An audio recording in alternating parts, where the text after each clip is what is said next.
I am structuring this like a tier list. We're gonna rank them. I think it's a fun structure to use. My definitive ranking of Unhinged, I forgot to say we're doing specifically makeover shows from the UK in the noughties. This is a little specific. However, there was an expert for everything, whatever you were doing in the UK in the noughties. There was some expert coming out of the woodwork to tell you that you were doing it wrong. So that's what we're going to look at. We're looking very much at that genre of show from the UK, specifically in the noughties. I could have broadened the topic a little bit. Enough chat, let's look at these categories. The first one is talk about a club classic. Talk about a club classic. This is for the shows that I don't think they've aged that badly. I think they stand up and I'd be pretty happy to see them back on. I want more. So that's for the creme de la creme of the noughties reality TV makeover shows. The second category is smacking the desk and wheezing. Overridingly just funny. They can be enjoyed. Maybe they've not aged so well sometimes, but on the whole, it's a fun ride. The third one, I don't know how to explain this one. There was a guy that auditioned for the X Factor and his name was Champagne. He had like a polystyrene microphone with him. And when they finally silenced him, he kind of did this thing. I'm gonna try and do it. It was like, wait, I need a microphone. I saw how bad that looked. These are for the shows that make me speechless. I don't really know what to say about them. Either because they seem so mental to me now through today's eyes, or just because the very concept of them to begin with was always kind of weird. Next category is yes, you was ignorant, Simon. Yes, you was ignorant, Simon. These are for the ones where it kind of just leaves you thinking, how was this allowed? Who said this was okay? I think more shows are going to end up in this category than I'm thinking. That's kind of the second to bottom tier. Well, it's not kind of the second to bottom tier.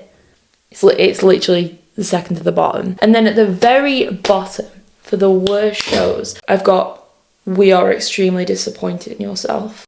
Very disappointed in yourself. This explains itself. How did this get made? Why did this get made?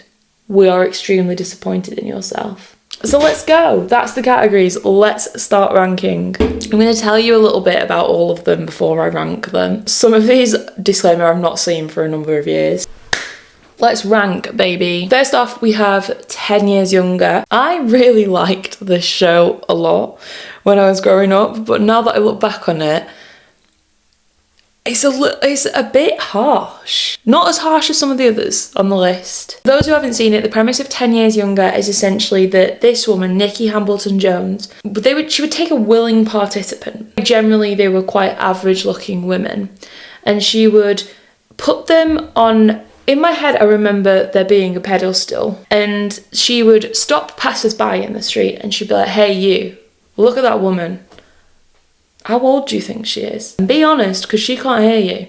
And the passers-by, acting up to the camera, I think, in a lot of cases, would be a little brutal about it. After they got all that footage, they would bring this woman back to this kind of like converted loft-type studio, and they would play the footage for her, and Nikki Hambleton-Jones would come out and go, "Andrea, our crowd, they thought that you were 87 years old. Here's what they said about you." And they would play it for her, and it would kind of, you could see it breaking her down. But in case that hadn't worked properly, then they'd be like, "Okay, don't worry about it, Andrea, we're gonna make everything better. Bring in the experts." And just this evil posse come in and start picking this woman apart.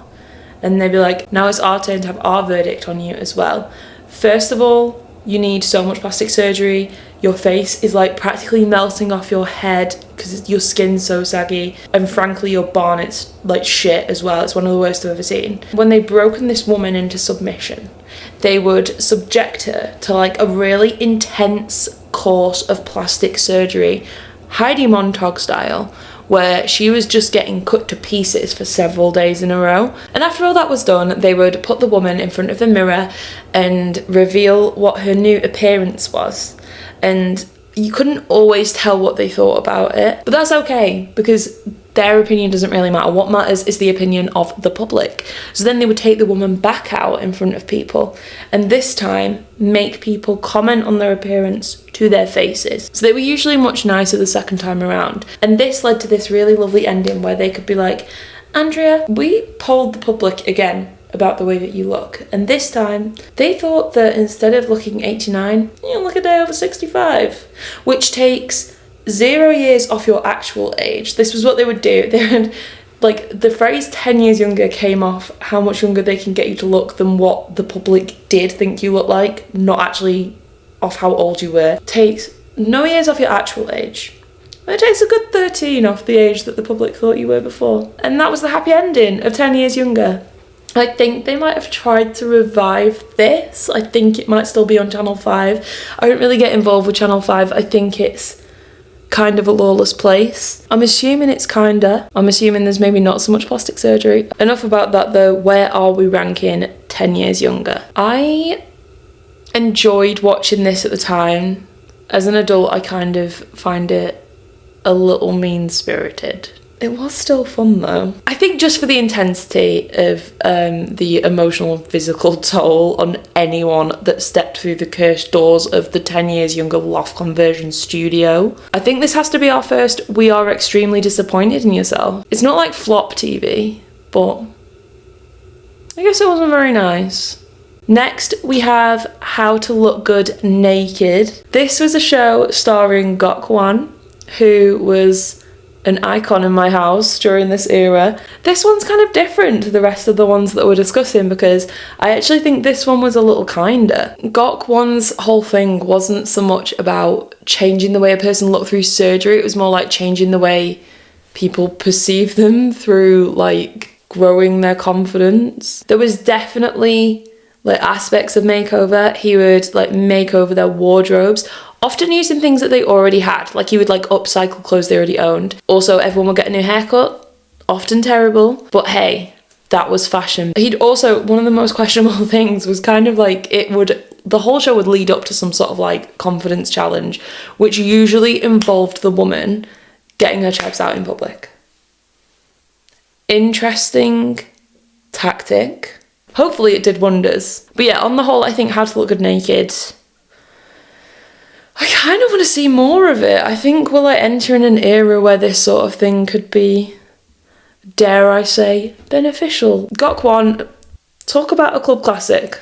Let's have more of it. What's he up to now? Next up, we have, I don't just want to keep ranking them really well, but I've just seen that next up is Snog, Marry, Avoid.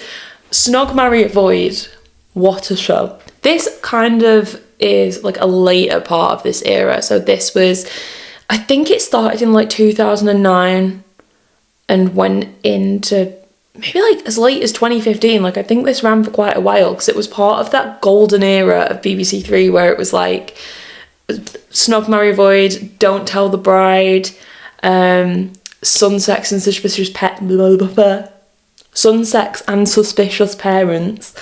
And it was just a really good time to be watching that channel. And this was one of the jewels in the BBC Three crown. Those of you who haven't seen Snog, Marry, Avoid, for which I say, why not? Snog, Marry, Avoid is basically a show where they would take someone who looked a little bit different. Maybe they're kind of alternative. Maybe they were a little too much fake tan. Maybe they just wear too much makeup. Like it could be as simple as that. And then they would put them in front of this robot who was basically like an AI version of the meanest girl in your PE class. Sometimes she was like really mean. Like sometimes people would go in that had like a little too much makeup on, maybe they were in a little bit of a skimpy outfit, and she'd be like, I don't think she ever used the word whore, but I think they wanted to. But that was kind of the vibe of the criticisms that the girls on here would get, and the men.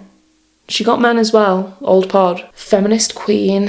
What would happen then would be that Pod would tell them to take off all their makeup, and she'd stick them in like a robe and a towel, and then to give them kind of like the illusion of choice, would present some options for like hairstyles and clothing inspired by different celebrities. It didn't really matter what they chose because these make-unders, that's what they were called, make-unders, came in only one flavour. I've seen someone in the past describe it as being like substitute teacher. That is what it is. I can't think of a better description. That was kind of like the vibe of every single make-under. Then they would be like, dude, what was like the call to action she would use? She had like a catchphrase. Was it activate the make-under? Activate the make-under. And then the person would transform in front of our eyes. And the person, a lot of the time, would hate it. Oh, and then they'd have them present this look to a member of their family. Usually like their mum, who would be really pleased with it. But then later on in the show, they'd catch up with them to see if they'd kept the make-under. Most of the time, thank God, evil was defeated and they did not. They returned to their previous style. I don't know if I did a very good job of explaining that, but it was like a very good show. And it's one that I still enjoy watching today. So where are we putting Smoke, Marry, Avoid? I think there's only one place for it. I don't even need to discuss it. Talk about a club classic. Talk about a club.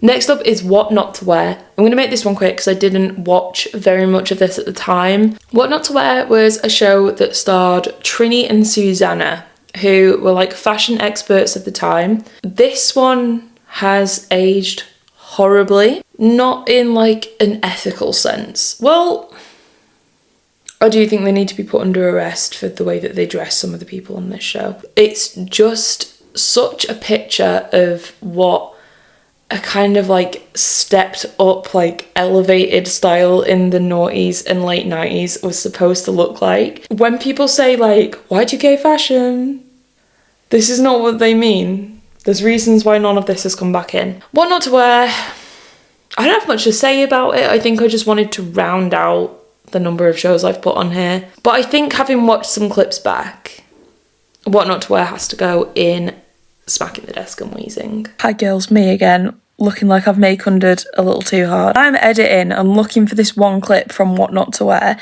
which I recall as being like the worst like makeover I have ever seen on any single one of these shows in this era or beyond. And I could not find it. And I was like, it must be somewhere, because it was hideous. Like, I've seen footage of it online, why can't I find it? Plot twist, it wasn't even on What Not to Wear. It turns out it was another one from bloody 10 years younger. You're telling me this woman went through a rigorous course of plastic surgery, and then to add insult to injury, while she was probably still in the trenches of recovery, you put her in this outfit and haircut?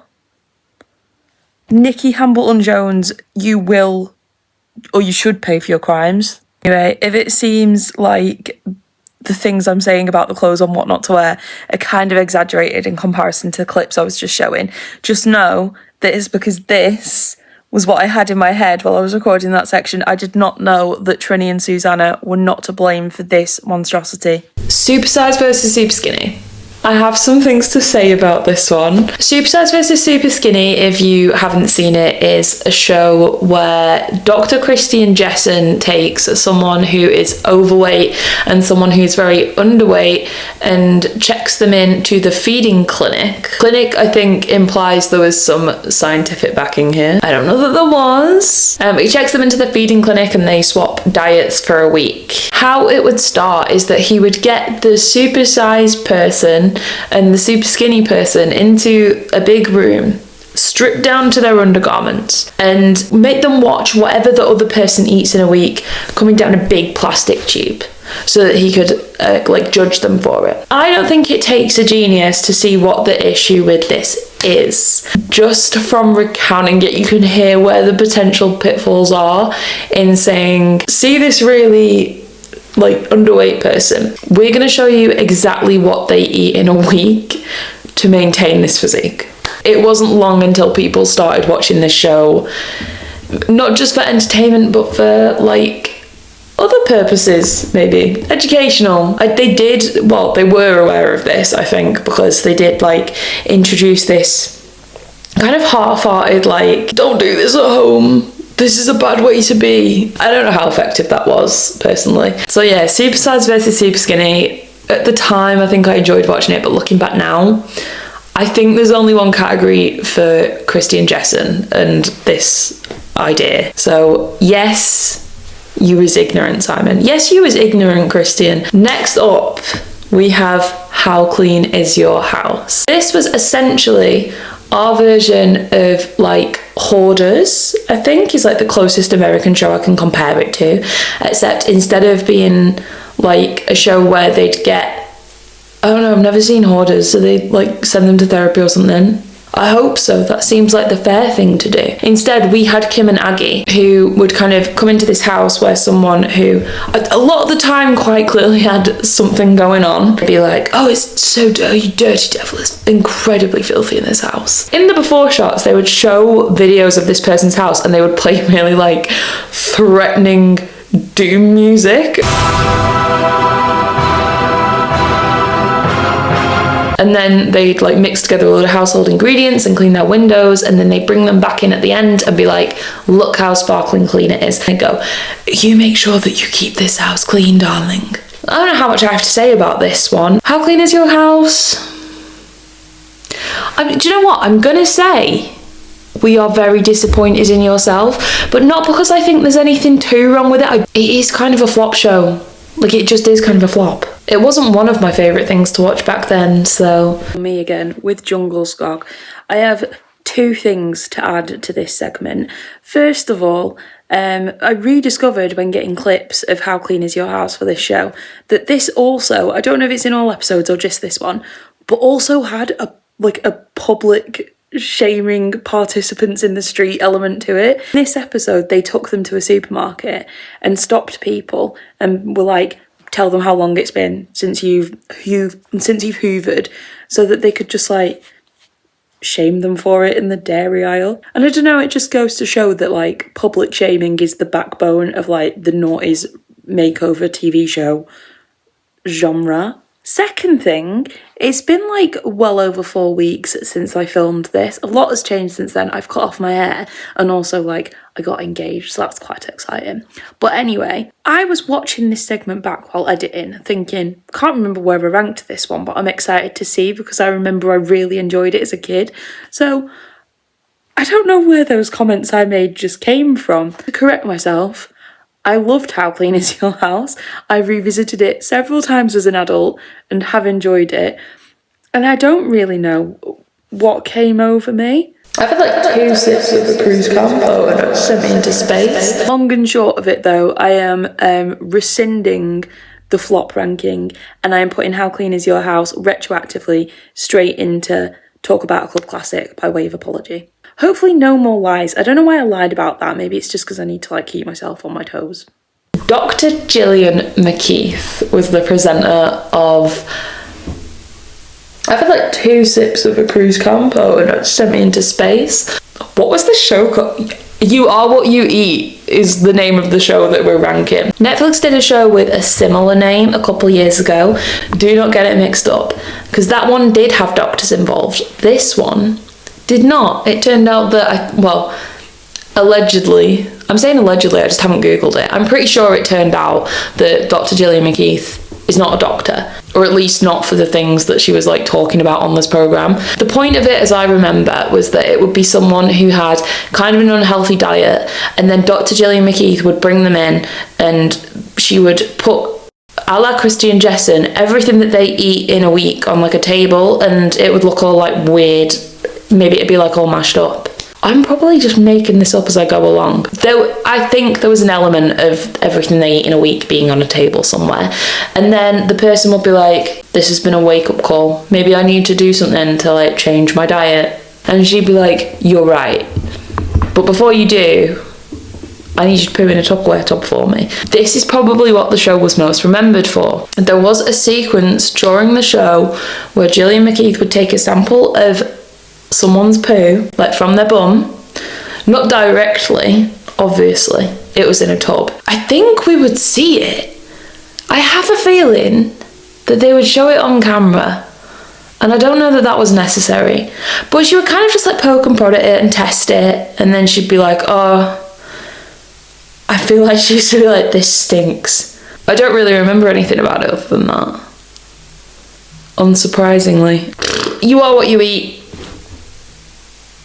I don't know what else to say about it, and for that reason there's only one category for this one. We are christening the champagne tier. I think this is going really, really well. Next show. This is another one that I did not watch when I was growing up, and thank God for that, because I think that the 1-2 punch of Super Size versus Super Skinny and then this, we're going to be talking about fat families. On paper, it's not the premise of this show that's the most interesting thing about it. It's kind of very straightforward. It's just your average like weight loss show, except instead of it being like one person, it's a family who could all stand to like lose a few pounds. That's not what made this like a notable show. It was the, hey fatty, I'm gonna call it unique presenting style employed here. I'm in Telford, Shropshire, and I'm about to meet one of the fattest families I've met in my life. You might have seen it on TikTok. It has had a little, I say it's had a little bit of a renaissance on TikTok recently. I mean, some clips went viral, but I actually think that the show's host is now kind of like out and about as a guy that's talking about nutrition and talking about losing weight. Crazy. I don't really understand the phrase recession indicator, but I think that might be one. I don't like it. I don't vibe with what he's doing. Unfortunately, however, I do have to put fat families into smacking the desk and wheezing. I don't feel good about it, but I feel it's fair. And that's where it shall stay. Second to last show. Just 2 more to talk about, and it's our old friend Dr. Christian Jessen. He's back in a format even more unbelievable than Super Size versus Super Skinny, and maybe more ill-advised, not for the same reasons. I remember when Naked Attraction came out and people were like, how is this allowed on TV? This is bizarre. Who came up with this? I personally was not clutching my pearls over it because I grew up watching embarrassing bodies. This was a show where people who had like an ailment that personally I'd have to psych myself up to go to the doctor about, they would go on TV with it, and it would be Dr. Christian Jessen and his 2 co-doctors. I can't remember their names. One was called Pixie. I think one of them was called Pixie. The other one... No, name a woman. Name a woman? Yeah. I want to say Maggie. People would go on the show and they'd be like, here is an embarrassing issue I have. And they'd be like, okay, get your pants off or get your top off or whatever it was that they needed to remove to show them this embarrassing issue they were having with their body. And then they'd film it in close up. And then like, I actually don't even think that they would give them medical help themselves. I think it was kind of a case of like, they'd film it and then go, you need to get that looked at. This was just a show where I was like, I cannot understand what would get you on it. Like, I can't understand what they were giving people to like ask them to go on this show. I don't know if I'm misremembering this. This might just be like a playground rumor that I heard, but I remember someone saying that they'd seen an episode of Embarrassing Bodies where a guy went on there because he thought he was... I keep saying bomb. Stop saying bomb. He thought it was leaking, basically, because he kept finding marks in his boxes. There must have been a better way to talk about these things. Anyway, they checked him out and they were like, you're not wiping properly. And that was on television, allegedly. Like I said, I don't remember. I just remember hearing about it. Embarrassing Bodies, it's not flop television, but it did leave me speechless. Champagne tier for Embarrassing Bodies. He's not going 2 for 2. The other one was ignorant. This one was just, honey, we're killing the kids. That is the last show. This one, again, I don't think was like that big at the time. It's another BBC Three show. I think it predated Snog, Marry, Avoid. This was earlier on.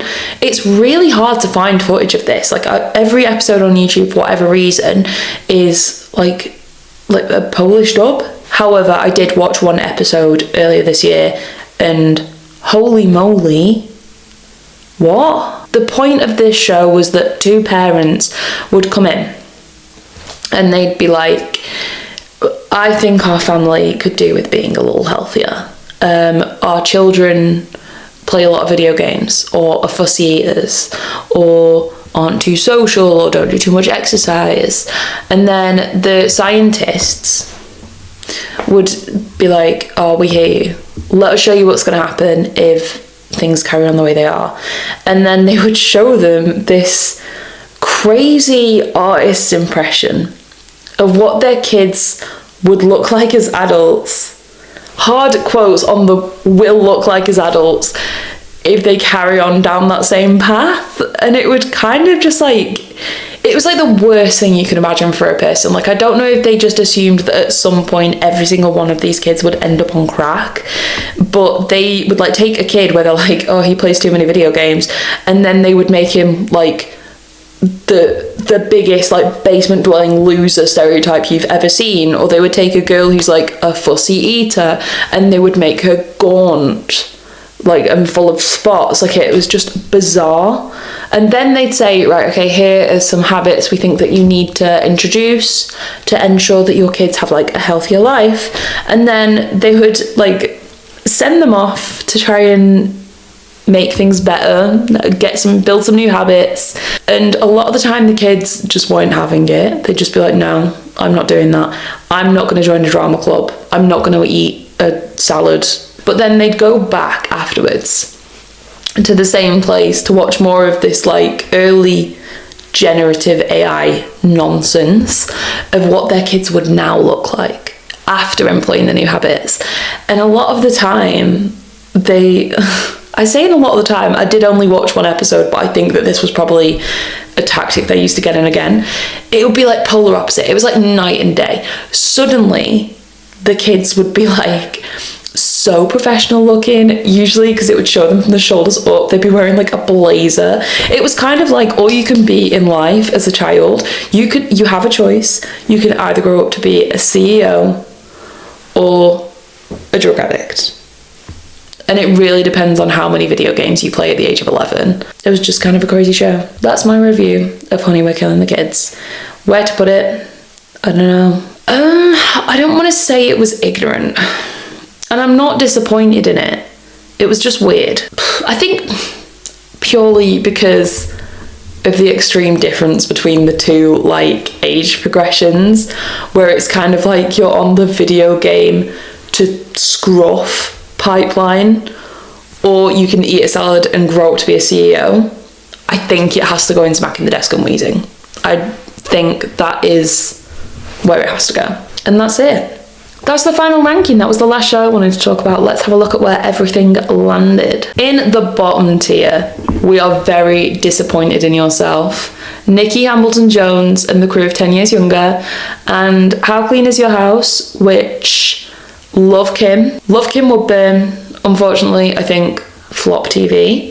A step above we've got Yes, You Was Ignorant Simon, Christian Jessen and his feeding clinic. Champagne tier, we're speechless. Am I gonna try and do an impression again? I feel like the first one was so bad that I just might as well. That was also really bad, and I'm going to cut my losses. But anyway, in that tier, we have You Are What You Eat. I forgot the name of the show again. Dr. Gillian McKeith with You Are What You Eat, and Dr. Christian Jessen with Embarrassing Bodies. Smacking the Desk and Wheezing, What Not to Wear, Fat Families, and Honey, We're Killing the Kids. And then at the top, the creme de la creme. The creme de la creme. Talk about a club classic, How to Look Good Naked and Snog, Marry, Avoid. Bring them back. I will watch more. For as long as they make them, I will watch those shows. So that's my ranking, and I'm really happy with it. I don't know how many people are going to watch this.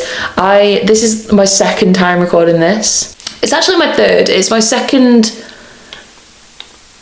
session of recording this, but I did try to record it twice in one night a couple of weeks back. I'm not particularly comfortable on camera right now. However, I do think it would be fun to have a YouTube channel, and this is one of those topics that I think I'd quite like to discuss. So if there are any other shows from the noughties that you would like to see revisited in this way, I think I will do. Maybe I'll do it anyway. I've had fun, and I hope you did too. Thank you so much, everybody. There's been a microphone back here the whole time. Bye. What do you think of that, my dear? That's absolutely amazing. Amazing, isn't it? I can see your pretty face. Lovely. Now, if we do that, dear, I can only see your feet.